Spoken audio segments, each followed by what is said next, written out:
講起荷蘭，你會諗起咩呢？係食字、荷蘭多人啊，荷蘭正，荷蘭人都好高啊，荷蘭高。踩單車，定係夜生活同埋 party 文化呢？4月嘅時候，我就去咗荷蘭嘅 Kingstay， 帶大家一齊見識下阿姆斯特丹極度混亂嘅一日。Let's go！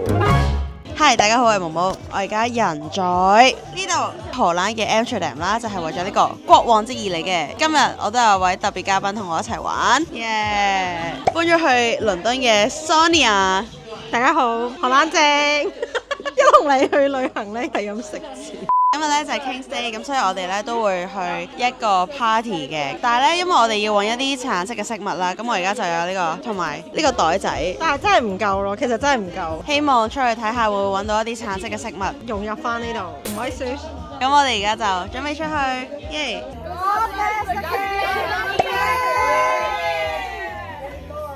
！1點半。開始啦已經，咁而家咧就見到好似一個 flea market 咁樣啦，但係其實尋日咧呢度係乜嘢都冇㗎。呢一啲嘅 open flea market 咧，佢哋係可以喺呢一日唔使有一個 permit 咧都可以賣嘢啦。咁所以呢個都係一個 Kingstay 嘅 special， 係可能係啲 garage sale 啊，或者係佢哋自己本身賣嘅一啲嘢啦。可以咁樣可以咁樣。拼毛巾。Hi, may I know how much is that? 350. Okay, I'll take this. Thank you. Here's 5. Thank you. 我覺得呢個係我之後會用得着咯。變身啊！似唔似咩忍者亂太郎啲小偷？講頭巾嚟講咧，我都有一手嘅。Super long. Super cute. You can use it to make a top one day. 我個樣即刻燃亮咗好多。咩料？我哋而家兩個都好 ready 啦。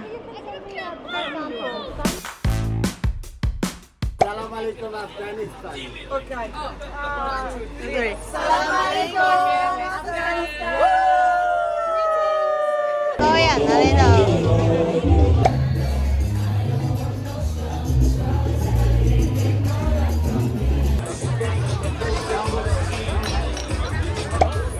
Break up, break up! Woo! We have a Mandarin to finish.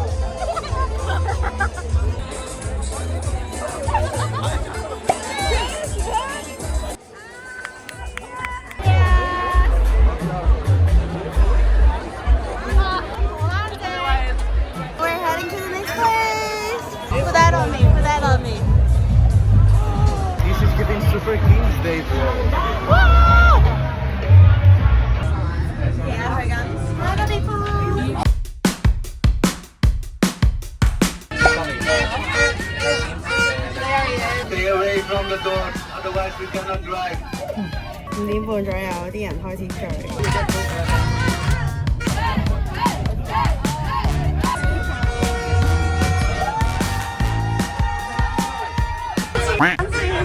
而家嚟到 City Centre， 周圍都係橙色。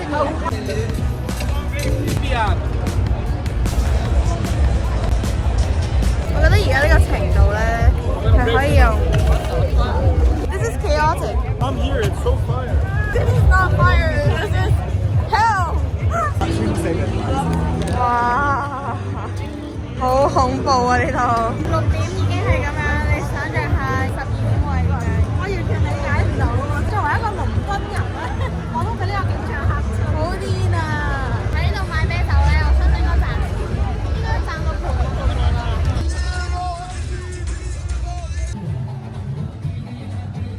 喺一班荷蘭人入面揾翻我哋啲朋友好難啊！個個荷蘭人都好高啊，荷蘭高啊！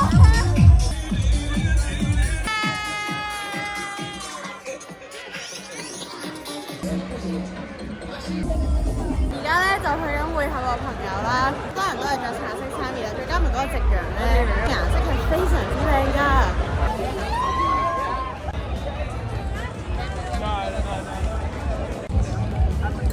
哇！其實我諗咧，可能係淨係得 Kingstay 呢一日咧，你先可以喺條街度咁樣。荷蘭多人啊！你笑到咁唔瞓。我有兩個朋友都過咗嚟。啱啱食完飯，但係咧我唔記得咗影，而家就諗住去個紅燈區。睇下會唔會睇 show。入到嚟紅燈區，記住尊重當地嘅文化，收埋部相機啦。如果你影到櫥窗女郎嘅話呢，係會罰錢嘅。行咗一輪，我哋最後決定去睇呢個 peep show。個 Peep Show，我睇完個反應就係真係唔知睇緊啲咩，即係1分錢1分貨。我知點解佢咁平咯，而家係睇完都唔知自己睇咗啲咩。唔係好睇到啲咩咯，其實都真係可以慳翻。我覺得呢兩個大家可以慳翻。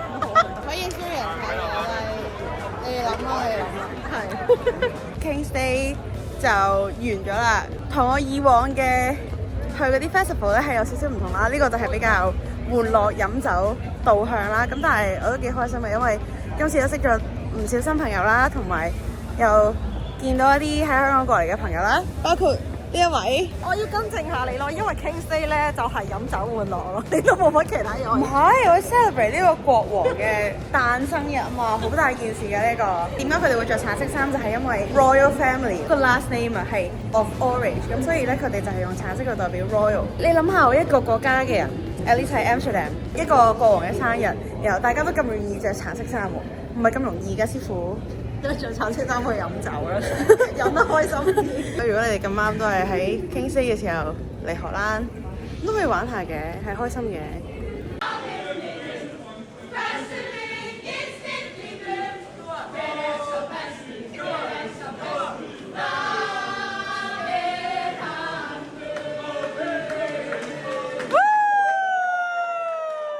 Hi， 大家早晨。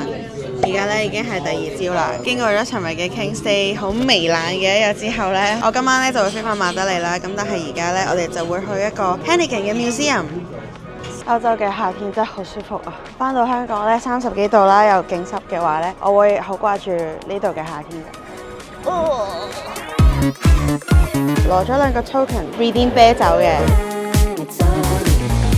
啱啱咧就完咗一個好 brief 嘅簡介啦，咁我哋而家咧就開始自己行。成個博物館除咗歷史之外咧，都會俾你睇到入邊係點樣運作啦。後邊呢一埲牆就係解釋咗成個釀酒嘅過程啦，同埋佢有一個好 immersive 嘅啤酒生產體驗過程咧，我都覺得幾正嘅。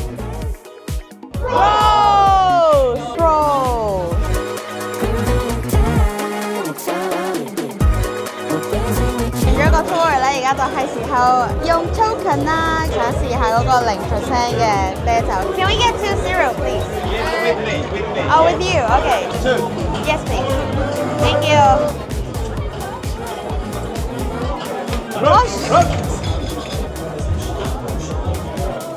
幾新鮮，不過幾難飲。路過咗呢間咖啡幾好飲，如果你哋嚟 Amsterdam 可以揾呢個。拜拜，要走啦，拜拜。短短3日嘅 Amsterdam 之旅呢，咁就完咗啦。如果你問我 King's Day 同我以往去嘅文化節日非常之唔同，佢比較似係一個普天同慶嘅嘉年華。喺翻緊馬德里嗰程機嘅時候，我都喺度諗，其實點解我會咁中意去呢啲節日呢？作為一個獨女嘅人，我會不知不覺喺旅程中揾過一種被包括嘅感覺。今次呢個 King's Day，我就喺一個 hostel 度識咗一班女仔，然後我哋就一齊出去玩。雖然之後未必會有機會再見到佢哋，或者都唔會深交 keep 住 contact，但我相信對於我哋嚟講，我哋永遠都會記得喺2025年嘅 King's Day，我哋一齊喺 Amsterdam 一齊去飲酒、一齊去玩嘅呢啲 moment。而對於一個 traveler 嚟講，我覺得呢一層嘅關係呢，就已經非常之好。我哋有冇好好咁樣享受當下，盡情咁樣享樂就係最重要。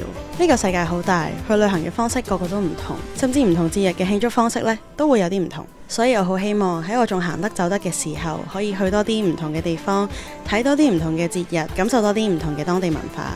我係 Momo Hong Kong Roots Sharing Global Stories， 希望下次再去多啲唔同嘅地方，影多啲相，拍多啲片俾大家睇啦。如果你哋都對海外生活、旅居、文化節日呢啲題材有興趣嘅話呢，記住去 subscribe 我個 channel， 不妨 check 埋我呢個 list 同埋 follow 埋我 Instagram。咁我哋下條片再見，拜拜。